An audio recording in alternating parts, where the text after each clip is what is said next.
ਗੁਰੂ ਵਾਹਿਗੁਰੂ ਜੀ ਕਾ ਖਾਲਸਾ ਸ਼੍ਰੀ ਵਾਹਿਗुरु जी की फतेह। जन्म साखी श्री गुरु नानक देव जी की भाई बाले वाली साखी सीला पर्वत की। इसके पश्चात हम लोग गुरुजी के साथ सील पर्वत पर आ गए। मर्दाना ने पूछा, यह पर्वत धरती से कितने ऊंचाई पर है? तब गुरुजी ने कहा, मर्दाना हम 11 लाख योजन पर आ गए हैं। मैंने पूछा, हे गुरुदेव, जहाँ पर निरंकार का सिंहासन है उस पहाड़ का नाम क्या है? गुरुजी ने कहा, हे बाला, उस पर्वत का नाम निर्विकार है। मर्दाना ने कहा, हे गुरुदेव, क्या इस शिला पर्वत पर भी कोई महापुरुष है अथवा नहीं?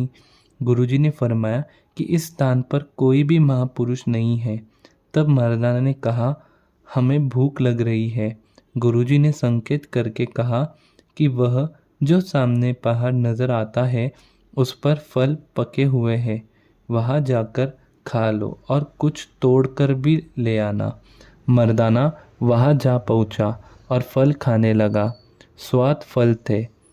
मर्दाना बहुत ज़्यादा खा गया तो कुछ फल गुरुजी के आगे आकर धरे।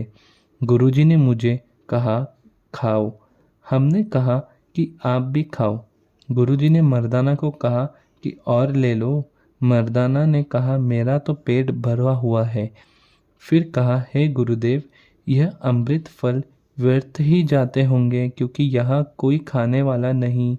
गुरुजी ने कहा, हे मर्दाना, यदि भोगने वाला न हो तो वह भोग उपलब्ध नहीं होते। मर्दाना ने कहा, हे गुरुजी, यह हम तो कोई जीव नज़र नहीं आता। गुरुजी ने कहा, हे मर्दाना, एक गुप्त स्तुति ईश्वर ने रची रखी है। यह फल उस गुप्त स्तुति के लिए लगा रखे हैं। उन गुप्त महापुरुष में और निरंकार में अभेदता मानी जाती है। तब मर्दाना ने कहा, हे महाराज, यदि हम यह ही निवास करें तो क्या हर्ज है? गुरुजी ने कहा, हे मर्दाना, तुम फलों के स्वाद पर अनुसार रखते हो। मर्दाना ने कहा, हे गुरुजी, वह जाकर भी निवास करना है और यहाँ भी निवास ही करना है, इसलिए यह ठहरना क्षेत्र है। परंतु गुरुजी की आज्ञा से हम सब लौटने को तैयार हुए। वाहिगुरु जी का खालसा श्री वाहिगुरु जी की फतेह। एक ओंकार सतनाम करता पुरख निर्भव निर्वय अकाल मूरत अजूनी से भंगुर प्रसाद। जप आद सच जुगाद सच है भी सच, नानक होसी भी सच।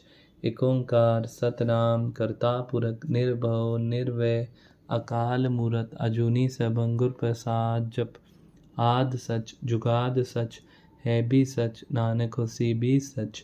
एक ओंकार सतनाम करता पुरख निर्भव निर्वय अकाल मूरत अजूनी से भंगुर प्रसाद। जप आद सच जुगाद सच है भी सच, नानक होसी भी सच। वाहिगुरु जी का खालसा श्री वाहिगुरु जी की फतेह।